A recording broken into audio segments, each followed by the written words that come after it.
¿Qué tal, amigos? ¿Cómo están? Buenas noches. Bienvenidos como siempre a En Portada. La información acerca de la situación del coronavirus hoy en el país es la siguiente. Son ya 21.648 las personas que en algún momento han dado positivo a los exámenes. De estas, las hospitalizadas actualmente son 3.194. 505 de esas 3.194 están en UCI, es decir, en unidad de cuidados intensivos. Hay que decir también que 479 de esas hospitalizadas están evolucionando favorablemente, no parece que vayan a llegar a ese destino. El número de fallecidos, lamentablemente, es ya de 634. Bien, ayer, como ustedes saben, el presidente de la República anunció que se extiende la situación de emergencia hasta el 10 de mayo. Eso tiene una serie de implicancias, sobre todo económicas, de las que vamos a conversar hoy día. Hoy tenemos tres importantes invitados, un economista, un abogado y una congresista. Pero vamos a empezar hablando de economía y vamos a empezar conversando con Diego Macera, que es doctor en economía y además es gerente general del IPE, el Instituto Peruano de Economía. Diego, ¿cómo estás? Buenas noches. Hola Mario, ¿qué tal? Gracias por la invitación. Gracias por atendernos como siempre. Bien, hay una discusión acerca de este impuesto que quedó sugerido ayer en la presentación del presidente de la República y que luego el presidente del Consejo de Ministros, el señor Ceballos, ha especificado un poco más en otra entrevista. Se hablaba de un impuesto a la riqueza. Esto desató entusiasmos de quienes creían que esto podía ser un impuesto al patrimonio. Hay todavía una iniciativa de ese corte en el Congreso presentada por la bancada del FREPAP, pero desde el Frente Amplio y otros lugares se habían sumado con entusiasmo a la idea. El presidente del Consejo de Ministros, sin embargo, ha aclarado que lo que está empezando es un impuesto a los ingresos y no al patrimonio. Son dos cosas distintas. Para empezar, ¿podrías tú explicar en qué radica la diferencia entre una cosa y la otra? Por supuesto. A ver, un impuesto al patrimonio es un impuesto sobre la riqueza que se ha ido acumulando, ¿no? Es decir, que las personas tienen guardado en su cuenta de banco o de repente lo tienen en bonos, lo tienen en acciones, en instrumentos financieros, fondos mutuos. Puede contar también las viviendas, no propiedades inmuebles en general. Incluso si quieres puedes ir un poco más allá, puedes hablar de carros, si tienes joyas, y por lo mismo es una valorización bien complicada de hacer.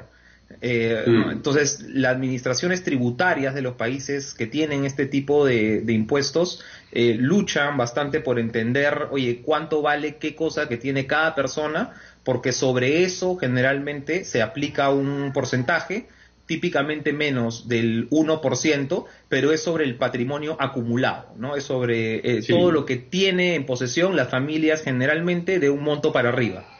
Ese es el impuesto al patrimonio, del cual, como dices, se especuló inicialmente, pero luego fue descartado por el señor Ceballos.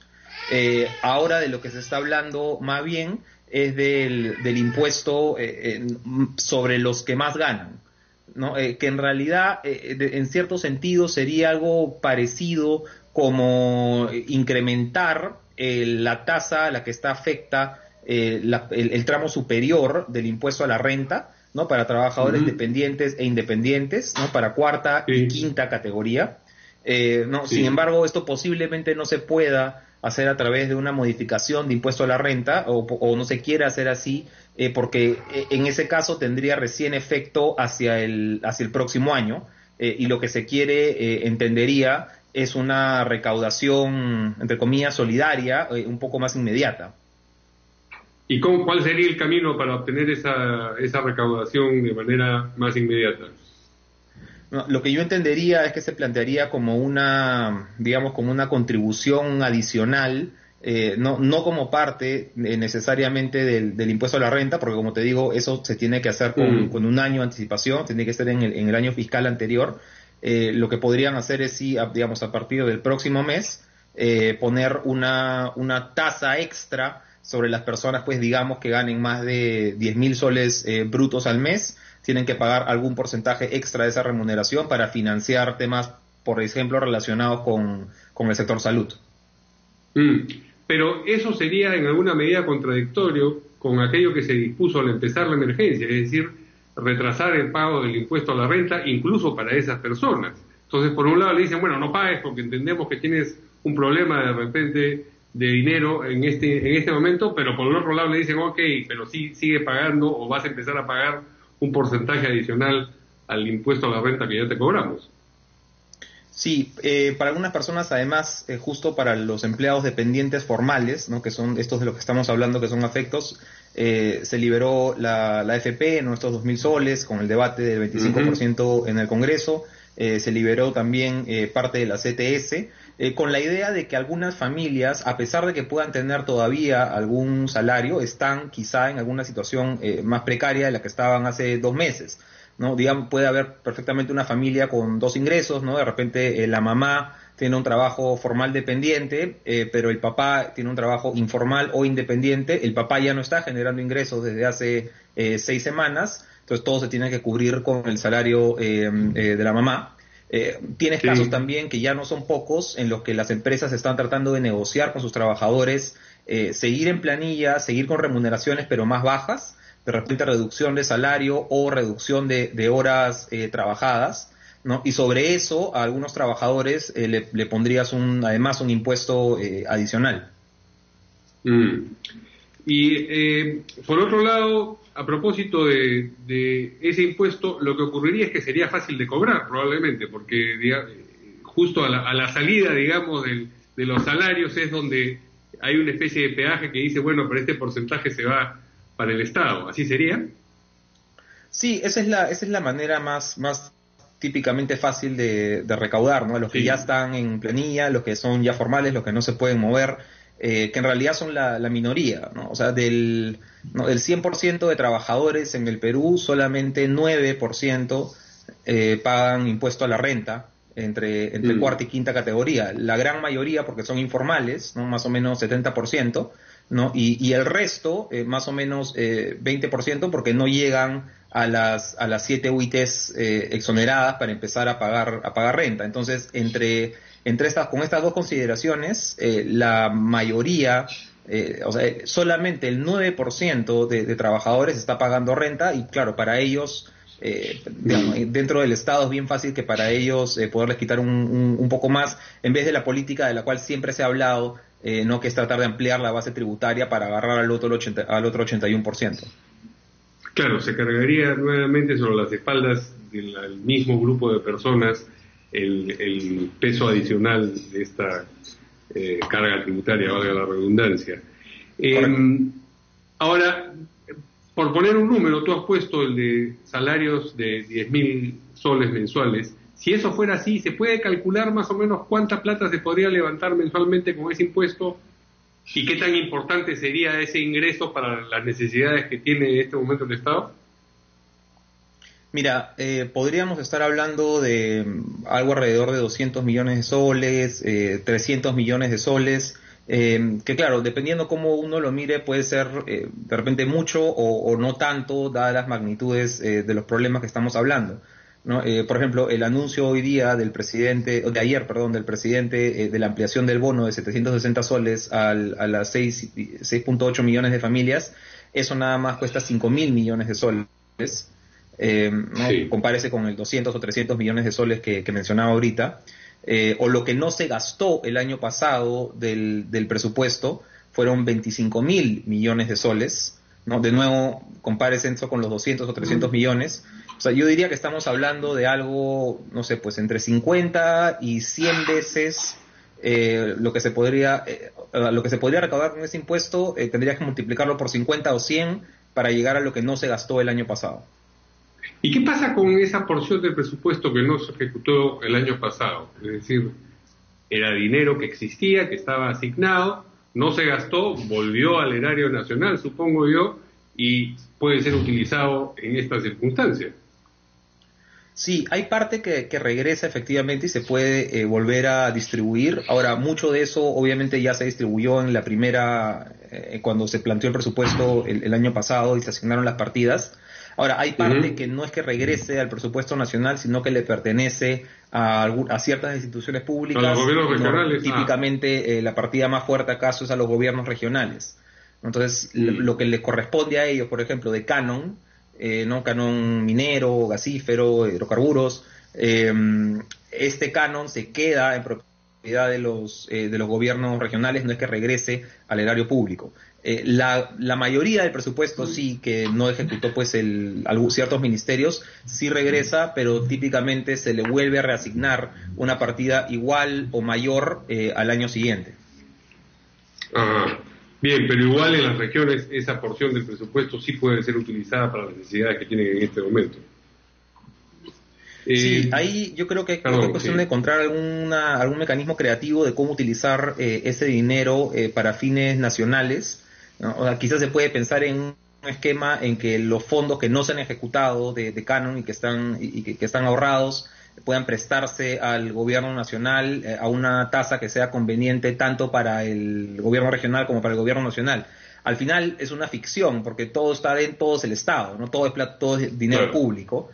No, la idea sería poder usarlo de manera institucional, por supuesto, pero de la forma más conveniente para el Estado, como entendido como un todo, más allá de si es gobierno regional o gobierno nacional. Has mencionado tú, vamos a cambiar ligeramente de tema, el bono familiar, los 760 soles, que ahora, según anunció el presidente, va a ser extendido para las familias que no tienen trabajadores en planillas. ¿Qué impresión tienes tú de ese bono? Efectivamente, ¿es algo que se puede hacer una vez? ¿No va a crear, digamos, la necesidad? La necesidad siempre existe, la impresión de que esto podría ser reproducido cuantos meses tome todavía la emergencia? Porque la necesidad de hoy día puede ser la necesidad de pasado mañana. El fiscal para este bono es en realidad enorme, ¿no? y casi sin precedentes en la historia de transferencias peruana. Eso estamos hablando de un presupuesto, o sea, este bono va a costar más o menos lo mismo que todo el presupuesto del Ministerio de Defensa, por ejemplo, ¿no? Todo el presupuesto de las Fuerzas Armadas. ¿No? Eso es más o menos lo que te va a costar este bono. Entonces no es algo que pueda ser en realidad sostenible todos los meses. Yo creo que en una situación de emergencia como esta, bueno, para eso está la fortaleza fiscal, se necesita. Me parece además que es un acierto del gobierno haber tratado de construir la base de beneficiarios un poco a la inversa, ¿no? La primera vez, en los primeros bonos, se iba construyendo y tratando de identificar a los hogares, ¿no?, que estaban en situación vulnerable, con el CISFO, con diferentes bases de datos. En esta, un poco de lo que se ha partido es de la idea opuesta y decir, ok, ¿cuáles son todos los hogares que tenemos? A esos vamos a restarles los que tienen empleo formal dependiente, ¿no? Y nos quedamos con el resto, ¿no? Con eso alcanzas a mucho más gente y tienes, por supuesto, tienes más riesgo de filtración, ¿no? De que hay personas que quizás no estén en necesidad y reciban el bono, pero tienes mucho menos riesgo de subcobertura, ¿no? Que es que alguien que necesita el bono no efectivamente lo llegue a recibir. Ahora, así es una preocupación lo que mencionas en el sentido de esto lo podemos hacer una vez, de repente dos, pero la caja fiscal no es infinita. La única manera en realidad que tenemos de seguir seguir permitiendo que las familias tengan ingresos suficientes es abriendo la economía. Necesitamos complementar esta estrategia de transferencias mientras hay una situación de necesidad perfectamente entendible con una apertura parcial, responsable, con protocolos de salud, pero más o menos rápida, porque ya estamos en situación crítica en las siguientes semanas, ¿no? Yo además ahí creo que es todavía muy muy insuficiente hablar pues de repente de los deliveries y de las apps, cuando en realidad pues son temas increíblemente menores. ¿No? Y en realidad lo que deberíamos estar hablando ahorita es, oye, ya, ¿cuál tiene que ser el ratio de contagio, digamos, o hasta dónde tenemos que llegar? ¿Cuáles van a ser los gatilladores de que se empiece a abrir construcción, de que se empiece a abrir minería, de que se empiece a abrir pesca? ¿Cómo se va a abrir? ¿Cuándo se va a abrir? ¿Qué cosa va a empezar primero? Y eso la verdad que ya lo deberíamos tener claro, ya deberíamos tener un plan establecido, ya deberíamos tener pautas para esto. Y la verdad es que recién vamos a empezar a formar esta comisión, ¿no?, de la que habló el presidente hace 2 semanas, y la percepción ahí es de que hemos perdido muchísimo tiempo. Y no parece que esto vaya a ocurrir además en el futuro inmediato, incluyendo o incluso en los casos que has mencionado, el de los delivery, el de las apps, ya la ministra dijo que no van. Ha sido una mención gaseosa, a lo mejor, quién sabe, digamos, pero no parece tener un plan para, digamos, poner en marcha esto que mencionas. No, y la verdad es que hay todavía se percibe muy poca claridad sobre hacia dónde va a ir esto. La ministra de Producción, ¿no?, decía ayer o antes de ayer que habían actividades que de repente habían entendido mal las disposiciones y que sí podían estar comercializando sus productos o distribuyéndolos en las últimas semanas, cuando era clarísimo que no iban a poder, y que habían sido muchas de ellas detenidas y multadas por eso, con razón, porque la disposición así lo mandaba. Pero sí, creo que falta de claridad y de visión en el corto y en el mediano plazo sobre cómo abrimos la economía, que es lo absolutamente indispensable para este año y el siguiente año. No lo estamos teniendo. El plan de Reactiva Perú, que es muy bueno, cuya primera subasta fue ayer con el BCR, que las tasas de interés salieron muy bien, igual se ha demorado mucho, ¿no? O sea, varios países ya tenían este plan similar en su propia versión andando desde hace bastante tiempo. Nosotros estamos un poco a la cola, y ahorita lo que tenemos que hacer es recuperar el tiempo perdido, porque muchas compañías, muchos sectores ya no dan más, muchas familias ya no dan más, y la percepción es que no tenemos todavía claro si el 4 qué cosa va a pasar y cuáles tienen que ser los gatilladores de nuevo para que podamos abrir o no la economía, cuándo, cómo y dónde. Con respecto al plan Reactiva Perú, ¿cómo se recupera el tiempo perdido? Mira, ahí hay algunos, hay algunos ajustes complementarios en planes similares, ¿no? Tienes el FAEMIPE, que lo está, digamos, no reestructurando, pero están tratando de ponerle algunas condiciones adicionales que lo hagan un poco más fluido desde el Ministerio de Economía y Finanzas, entiendo desde el Congreso, también están mirando esto. Desde el lado del Reactiva Perú, en realidad aquí lo fundamental es que los bancos empiecen a otorgar los préstamos lo antes posible, ¿no? O sea, ese ya es el último paso que falta. Ya la subasta fue asignada, las tasas fueron fijadas a través de la subasta. Ya en realidad lo único que queda es la colocación. Yo entiendo que varios bancos ya tienen a miles de clientes en la lista para poder hacer el desembolso, y esa ya es la última partecita. Ahora, es posible que tengamos que hacer algunas correcciones y modificaciones al plan conforme va avanzando, ¿no? Hay que ver, por ejemplo, las líneas de crédito que tenemos, quizá en algunos tramos no vayan a ser suficientes para cubrir la demanda, ¿no? Recordemos que esos 30 millones de soles fueron pensados cuando la cuarentena duraba, creo que todavía 2 semanas, ¿no? Sí. ¿no? O un mes. Ya vamos ahora con los 2 meses. Entonces, de repente, los 30.000 millones de soles, que además están asignados en diferentes tramos, dependiendo de si estamos hablando de una empresa grande, chica, mediana, muy chica, podrían en realidad quedarse cortos. Habría que hacerlo de nuevo, y si hay que hacerlo de nuevo, habría que hacerlo de nuevo rápido, y mejorando quizás lo que haya que mejorar en el plan. De repente, plazos de repago, por ejemplo, no pensar en 3 años, de repente podríamos pensar en 4, periodo de gracia. O sea, hay algunas cosas que podríamos ir modificando, pero hoy día lo urgente es que los bancos empiecen a desembolsar. Uh-huh. Finalmente, en el plano laboral, que también es muy importante y donde supuestamente la suspensión perfecta de labores era una manera de ayudar a las empresas que no estaban generando ingresos a que no quiebren y en consecuencia puedan conservar a los trabajadores, pero sin pagarles en el momento el sueldo, sino haciendo una especie de licencia sin goce de haberes. La reglamentación de esa suspensión perfecta de labores y los requisitos que se le están poniendo, ¿te parece a ti que van a facilitar que en efecto funcione como el instrumento que se ha pretendido? A ver, yo creo que el DU inicial, era el decreto de urgencia que ponía la suspensión perfecta, era bueno, estaba bien encaminado. Sí. Sin embargo, creo que en la reglamentación sí ha habido algunos problemas. A ver, ¿qué cosa me preocupa a mí de la reglamentación de la suspensión?